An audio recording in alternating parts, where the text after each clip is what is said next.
Thank you, Madam Speaker. Today I want to recognize some actions in my home state.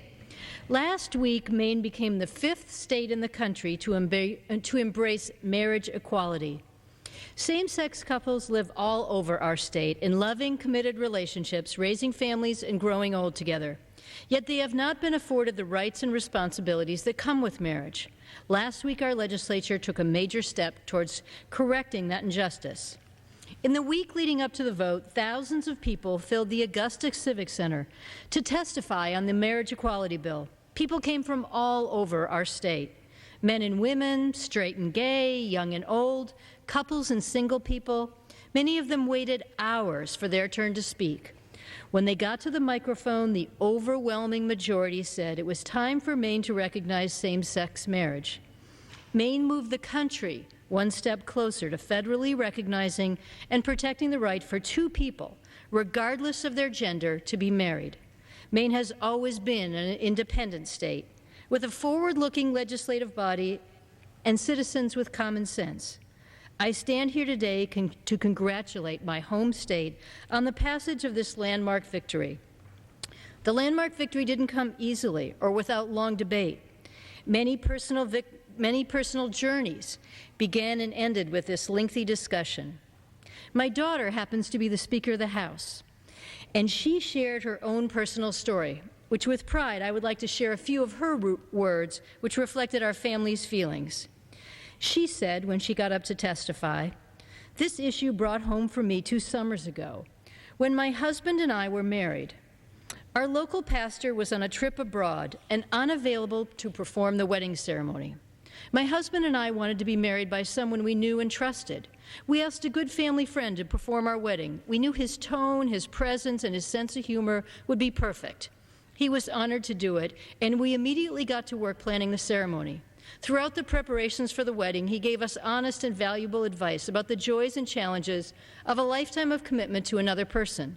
He gave us some of the best advice either of us has ever received about marriage."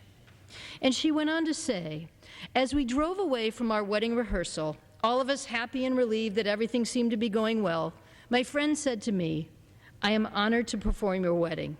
It is going to be great, but it is important for you to understand that you and Jason have the right to do something very special, and it's a right I don't have.'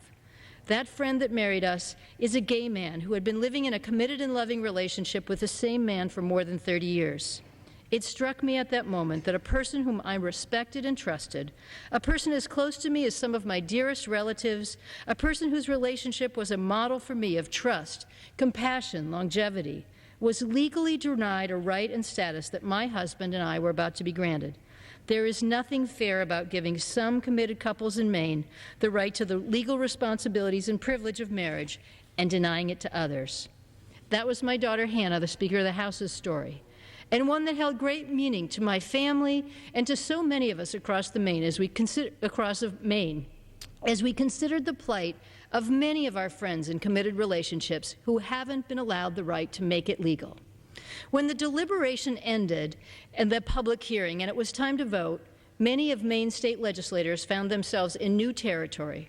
As Governor Baldacci made clear just after signing the marriage equity bill into law, he said, "In the past, I was opposed to gay marriage while supporting the idea of civil unions. I have come to believe that this is a question of fairness and of equal protection under the law, and that a civil union is not equal to a civil marriage." Madam Speaker, as we in this body consider the future of issues of equality, is it important that we all take a moment to reflect on the history that was made in Augusta, Maine this month. 89 state representatives, 21 state senators, and 1 governor put themselves on record supporting fairness and equality, and 1 more state voted to do the right thing. Thank you, Madam Speaker. I yield back the balance of my time.